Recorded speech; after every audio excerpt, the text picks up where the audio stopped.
Hi friends, welcome to Shiva tutorial. Friends, already NTPC గ్రాడ్యుయేషన్కి సంబంధించిన exam dates అనేది announce చేయడం జరిగింది.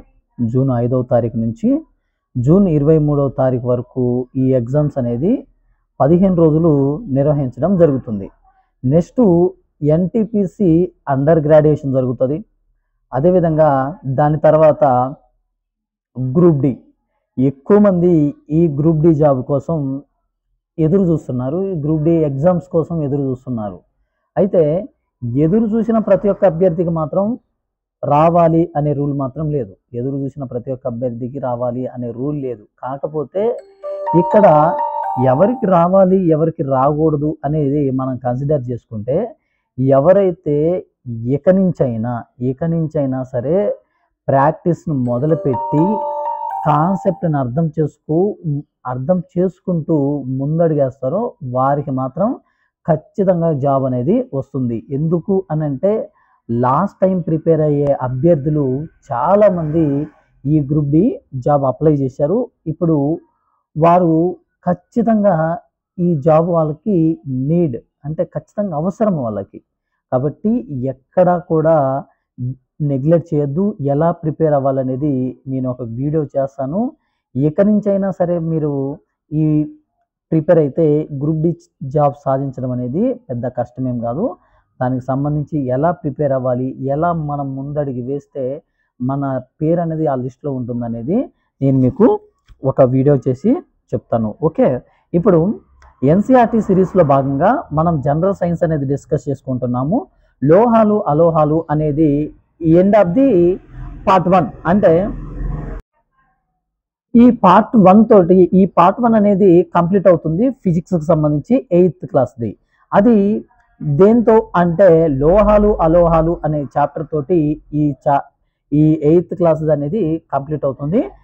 ఇంతకు ముందు క్లాస్లో మనం ఏం మాట్లాడుకున్నాం? లోహాలు అంటే ఏంటి, అలోహాలు అంటే ఏంటి, వాటి యొక్క భౌతిక ధర్మాలు అంటే ఏంటి, లోహాలు అలోహాలు ఆక్సిజన్ తోటి ఏ విధంగా చర్య జరుపుతాయి, దానికి సంబంధించిన ఒక ఎగ్జాంపుల్ అంటే మెగ్నీషియం యొక్క రిబ్బన్ని ఆక్సిజన్లో మండించడం ద్వారా మెగ్నీషియం ఆక్సైడ్ ఏర్పడింది. ఈ మెగ్నీషియం ఆక్సైడ్ని మనము ఈ ఎరుపు మరియు నీలి లిట్మస్ పేపర్లతోటి మనం పరీక్షించినప్పుడు ఎరుపు లిట్మస్ అనేది బ్లూ లిట్మస్లోకి చేంజ్ అయిపోయింది.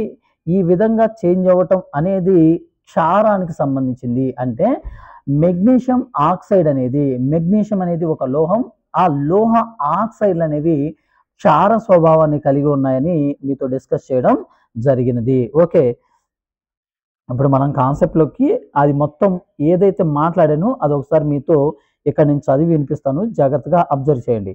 లోహాలు అలోహాల యొక్క రసాయన ధర్మాలు, అవి ఆక్సిజన్తో చర్య. ఆక్సిజన్తో ఏ విధంగా చర్య జరుగుతుంది? దీన్ని మనం తీసుకుంటే ఇనుము తుప్పు పట్టే దృగ్విషయము, అంటే ఇనుము పట్టే విషయం అనేది మనకు బాగా తెలిసినదే. అదేవిధంగా మెగ్నీషియం యొక్క రిబ్బన్ని కాల్చడం, ఆక్సిజన్ సమక్షంలో మండించడం అనేది కూడా మనం 7th క్లాస్లో మనం నేర్చుకోవడం జరిగింది. 7th ఎన్సీఆర్టీలో దాని గురించి మనం తెలుసుకున్నాం. అయితే ఈ 2 ప్రక్రియల్లో ఆక్సైడ్ అనేది ఏర్పడింది. ఈ 2 ప్రక్రియలో ఇనుము తుప్పు పట్టే ఒక ప్రక్రియలోను, మెగ్నీషియం యొక్క రిబ్బన్ని మండించే ఈ 2 ప్రక్రియల్లో కూడా ఏమి ఏర్పడింది అని అంటే ఆక్సైడ్ అనేది ఏర్పడింది. దానికి సంబంధించిన ఈ కెమికల్ ఈక్వేషన్స్ మనం చూసుకుంటే, ఆక్సిజన్తో ఇనుము మరియు మెగ్నీషియం చర్యలను మనం చూసుకుంటే, ఐరన్ని ఆక్సిజన్ మరియు నీరు, ఇనుము తుప్పు పట్టాలి అని అంటే ఖచ్చితంగా ఆక్సిజన్ అవసరం, నీరు అవసరం, లేకపోతే నీటి ఆవిరి అయినా అవసరం. వీటి యొక్క రసాయనిక చర్య వల్ల ఏమవుతుంది అని అంటే తుప్పుని మనం ఏమంటాము? Iron oxide. తుప్పుని ఐరన్ ఆక్సైడ్ అంటాం, లేదా ఫెర్రిక్ ఆక్సైడ్ అని కూడా అంటాము. దాని యొక్క ఫార్ములా Fe2O3 అనేది ఏర్పడింది. ఇప్పుడు ఈ తుప్పు ఉంది కదా, ఈ తుప్పులు ఏ స్వభావాన్ని కలిగి ఉంది అని అంటే అది క్షార స్వభావాన్ని కలిగి ఉంది. క్లియర్గా చెప్తున్నాను, అర్థం చేసుకోండి. అర్థం కాకపోతే మరలా ఒకసారి చూడండి. అప్పటికి అర్థం కాకపోతే నాకు కాల్ చేస్తే మీకు ఇంకా వివరంగా చెప్తాను. అలానే కాల్ చేయమని కాదు, ఇక్కడ అర్థం అవుతుంది, క్లియర్గా అర్థమవుతుంది. ఓకే, మనం నెక్స్ట్ మెగ్నీషియం యొక్క రిబ్బన్ని ఆక్సిజన్ సమక్షంలో మండించడం వలన ఏం ఏర్పడిందంటే మెగ్నీషియం ఆక్సైడ్ అనేది ఏర్పడింది. దాని యొక్క కెమికల్ ఫార్ములా ఇది. Mg+O2 gives rise to MgO. దీన్ని కెమికల్ ఈక్వేషన్ని బ్యాలెన్స్ చేయడం ద్వారా 2Mg+O2 gives rise to 2MgO అనేది వచ్చింది. అంటే ఇది బ్యాలెన్స్డ్ కెమికల్ ఈక్వేషన్. ఏంటిది? Balanced chemical equation. Okay, next experiment ద్వారా ఒక లోహ ఆక్సైడ్ల గురించి మనం డిస్కస్ చేసుకుందాం. చూడండి, ఇనుము ఆక్సిజన్ నీటి మధ్య చర్య ఫలితంగా ఏర్పడిన తుప్పు స్వభావాన్ని మనం పరీక్షిస్తే ఒక చెంచాడు తుప్పును సేకరించి దీనిని కొద్ది పరిమాణంలో నీటిలో కరిగించి ఆ నీటిలో తుప్పు అవలంబనం అంటే ఏంటిది? నీటిలో కరగకుండా అడుగు భాగానికి చేరుతుంది. దాన్నే మనం ఏమంటామంటే అవలంబనం అని అంటాం. ఈ అవలంబనాన్ని మనం గనక ఈ ఎరుపు లిట్మస్ పేపర్లతో మనం పరీక్షించినప్పుడు మనకు ఎరుపు లిట్మస్ అనేది బ్లూ లిట్మస్ గా మారుతుంది. ఎరుపు లిట్మస్ బ్లూ లిట్మస్ గా మారింది అని అంటే అది ఆమ్లమా క్షారమా? అది క్షార స్వభావాన్ని కలిగి ఉంది. ఓకేనా, ఇక్కడ మొత్తం అదే. ఓకే, మరలా రాగి పాత్ర ఎక్కువసేపు తేమ గాలికి గురైనప్పుడు దానిపై మెరవని ఆకుపచ్చ పూత అనేది ఏర్పడుతుంది. ఇనుము అనేది తేమ గాలికి ప్రభావితమైనప్పుడు ఏ కలర్లోకి మారుతుంది? ఏ కలర్లోకి మారుతుందో ఐడియా ఉంది కదా? గోధుమ రంగు పూతను పూయబడుతుంది. అదేవిధంగా రాగి ఒకవేళ తేమ గాలికి ప్రభావితమైనప్పుడు దానిపైన ఒక మెరవని ఆకుపచ్చ పూత అనేది ఏర్పడుతుంది. ఎగ్జామ్ పాయింట్ ఆఫ్ వ్యూలో మోస్ట్ ఇంపార్టెంట్ ఇవి రెండు కూడా చాలా గుర్తుపెట్టుకోండి. ఓకేనా, ఎగ్జామ్ పాయింట్ ఆఫ్ వ్యూలో రాగి క్షయానికి గురైనప్పుడు అది ఏ కలర్లోకి మారుతుంది? మెరవని ఆకుపచ్చ. ఇనుము అనేది క్షయానికి గురైనప్పుడు అది ఏ కలర్లోకి మారుతుంది? గోధుమ రంగు కలర్లోకి మారుతుంది. ఓకే, ఆకుపచ్చ పదార్థం, ఈ ఆకుపచ్చ పదార్థం ఉంది కదా, ఈ ఆకుపచ్చ పదార్థం కాపర్ హైడ్రాక్సైడ్ CuOH ట్వైస్. ఓకేనా, copper hydroxide copper carbonate CuCO3 యొక్క మిశ్రమం. ఏంటిది? మెరవని ఆకుపచ్చ పూత అని చెప్పాను కదా. ఈ మెరవని ఆకుపచ్చ పూత దేని యొక్క మిశ్రమం అని అంటే కాపర్ హైడ్రాక్సైడ్ మరియు కాపర్ కార్బోనేట్ యొక్క మిశ్రమము. ఓకే, ఇక్కడ 2Cu అంటే copper plus water plus carbon dioxide plus oxygen. అంటే ఇవి మొత్తం ఏంటిది అని అంటే తేమగాలి. ఇది మొత్తం ఏంటిది? ఈ తేమగాలి. ఈ విధంగా తేమగాలికి ఈ కాపర్ అనేది గురైనప్పుడు copper hydroxide plus copper carbonate ఇది ఏ కలర్లోకి ఉంటుంది? మెరవని ఆకుపచ్చ కలర్లోకి ఉంటుంది. రాగి క్షయానికి గురైనప్పుడు ఆకుపచ్చ ఉంటుంది. ఇనుము క్షయానికి గురైనప్పుడు గోధుమ రంగు కలర్లోకి మారుతుంది. అదేవిధంగా మెగ్నీషియం యొక్క రిబ్బన్ని మండించడం వల్ల ఏర్పడే బూడిదను నీటిలో కరిగించి దానిని ఆమ్ల క్షార స్వభావాన్ని మనం పరీక్షిస్తే ఫలితంగా ఏమవుతుందంటే ఎరుపు లిట్మస్ పేపర్ అనేది నీలం రంగులోకి మారుతుంది. కాబట్టి మెగ్నీషియం ఆక్సైడ్ అనేది ఒక క్షార స్వభావాన్ని కలిగి ఉంటుంది. ఏముంటుంది? మెగ్నీషియం ఆక్సైడ్ అనేది క్షార స్వభావాన్ని కలిగి ఉంటుంది. మెగ్నీషియం ఏంటిది? లోహం. మరి దేంతో చర్య జరిపింది? ఆక్సిజన్ తోటి చర్య జరిపింది. కాబట్టి ఏమైంది? లోహ ఆక్సైడ్ అయింది. మరి లోహ ఆక్సైడ్ ఏ స్వభావాన్ని కలిగి ఉంది? లోహ ఆక్సైడ్ అనేది క్షార స్వభావాన్ని కలిగి ఉంది. ఓకే, అదేవిధంగా సాధారణంగా లోహ ఆక్సైడ్లు అనేవి క్షార స్వభావాన్ని కలిగి ఉంటాయి అనేది ఫైనల్ కన్క్లూజన్. ఏ కన్క్లూజన్? ఫైనల్ కన్క్లూజన్ ఏంటి అని అంటే సాధారణంగా లోహ ఆక్సైడ్లు అనేవి ఏ స్వభావాన్ని కలిగి ఉంటాయి? క్షార స్వభావాన్ని కలిగి ఉంటాయి. మోస్ట్ ఇంపార్టెంట్ కాబట్టి ఎన్నిసార్లు నొక్కి చెప్పడం జరుగుతుంది. కాబట్టి అర్థం చేసుకోండి, కాన్సెప్ట్ మాదిరిగా అర్థం చేసుకోండి, మీకు ఈజీ అనిపిస్తుంది. ఓకే, నెక్స్ట్ ఒక ఎక్స్పెరిమెంట్ ఇచ్చాడు. ఆ ఎక్స్పెరిమెంట్ ఏంటి అని అంటే ఈ ఆక్సిజన్ తోటి లోహాలు ఏం చేశాయి? క్షార స్వభావాన్ని కలిగి ఉన్నాయి. ఓకే, ఫస్ట్ పాయింట్ పక్కన పెట్టేయండి.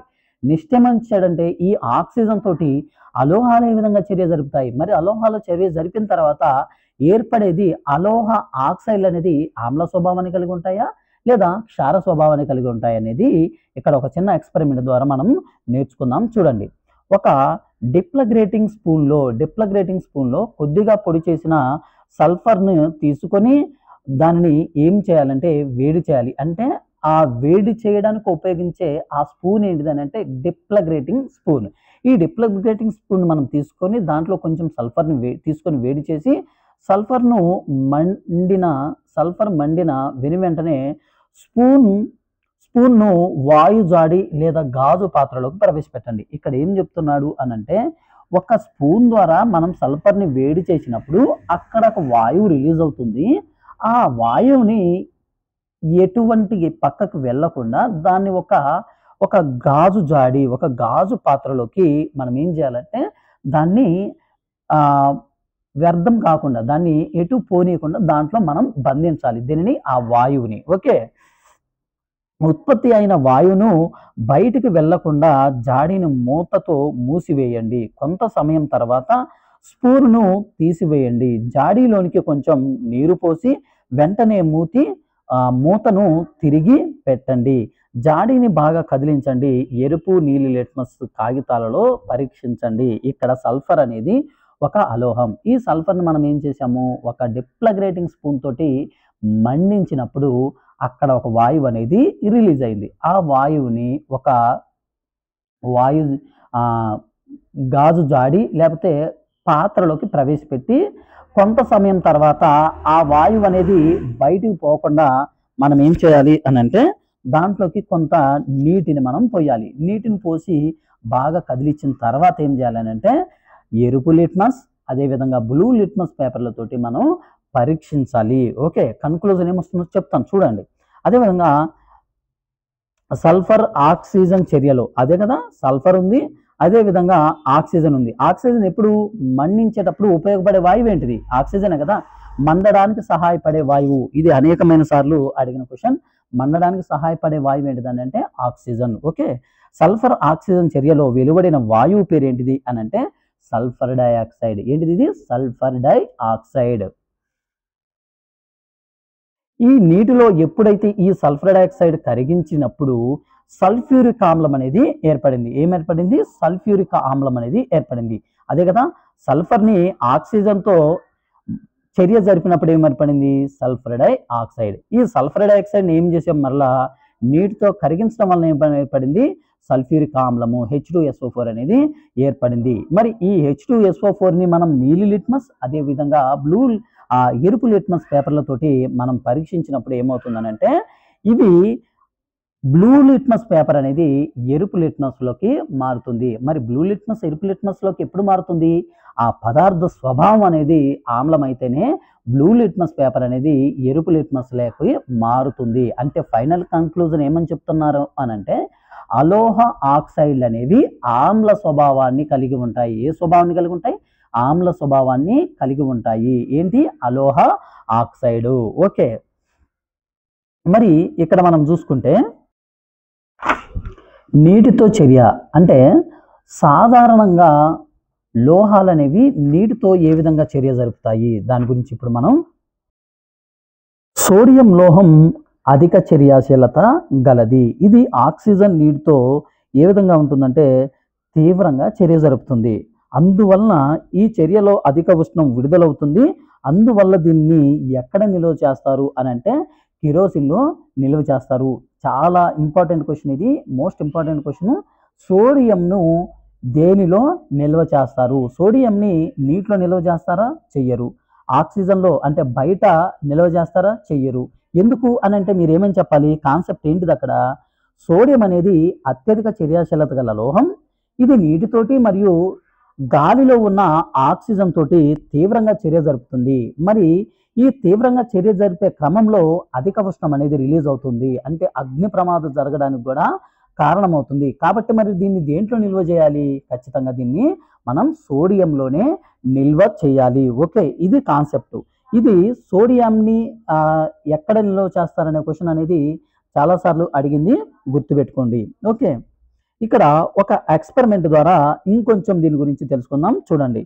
250 మిల్లీలీటర్ల బీకర్ని మనం తీసుకొని లేకపోతే గాజు పాత్రను తీసుకొని దానిని సగం నీటితో నింపి ఇప్పుడు ఒక చిన్న సోడియం లోహం ముక్కను జాగ్రత్తగా కత్తిరించి, నేను చెప్పాను కదా సోడియము పొటాషియము లోహాలు అనేవి దృఢత్వంగా ఉంటాయా మెత్తగా ఉంటాయా? చాకుతో కోయడానికి వీలుగా ఉంటాయి, చాకుతో కోయడానికి వీలుగా ఉంటాయి అవి. అవును కదా. అలా సోడియం లోహపు ముక్కను మనం జాగ్రత్తగా కత్తిరించి ఆ ఫిల్టర్ పేపర్ను ఉపయోగించి దాన్ని పొడిగా తుడిచి దాన్ని ఏం చేయాలంటే ఈ 250 మిల్లీలీటర్ల బీకర్లో మనం వేసినప్పుడు కొంత సమయం తర్వాత ఏమవుతుందనంటే ఆ పాత్ర యొక్క వేడి ఆ పాత్ర యొక్క వేడి అంటే ఆ పాత్ర వేడవుతుంది. అంటే ఆ పాత్ర యొక్క ఉష్ణోగ్రత క్రమంగా పెరుగుతుంది. ఎందుకు? ఆ సోడియం అనే లోహం అత్యధిక చర్యాశీలత గలది. దాన్ని మనం ఎక్కడ వేసాము? నీటిలో వేసాము. మరి అది నీటితో చర్య జరుపుతుందా? జరుపుతుంది. నీటితో జరుపుతుంది, అదేవిధంగా ఆక్సిజన్ తోటి చర్య జరుపుతుంది. కాబట్టి ఆ పాత్ర యొక్క ఉష్ణోగ్రత అనేది పెరిగినది. సోడియం నీటితో చర్య జరిపిన తర్వాత కొంతసేపటికి ఆ బీకర్ను మనం తాకి చూడండి. బీకర్ అనేది వేడెక్కుతుంది. సోడియం నీటితో తీవ్రంగా చర్య జరుపుతుంది. కొన్ని ఇతర లోహాలు అలా చేయవు. అంటే అన్ని లోహాలు ఆ నీటితో చర్య జరిపి ఉష్ణాన్ని రిలీజ్ చేస్తాయంటే చేయవు. కొన్ని లోహాలు అనేవి అలా చేయవు. ఓకే, ఇక్కడ ఎగ్జాంపుల్ ఇనుము నీటితో నెమ్మదిగా చర్య జరుపుతుంది. ఓకేనా.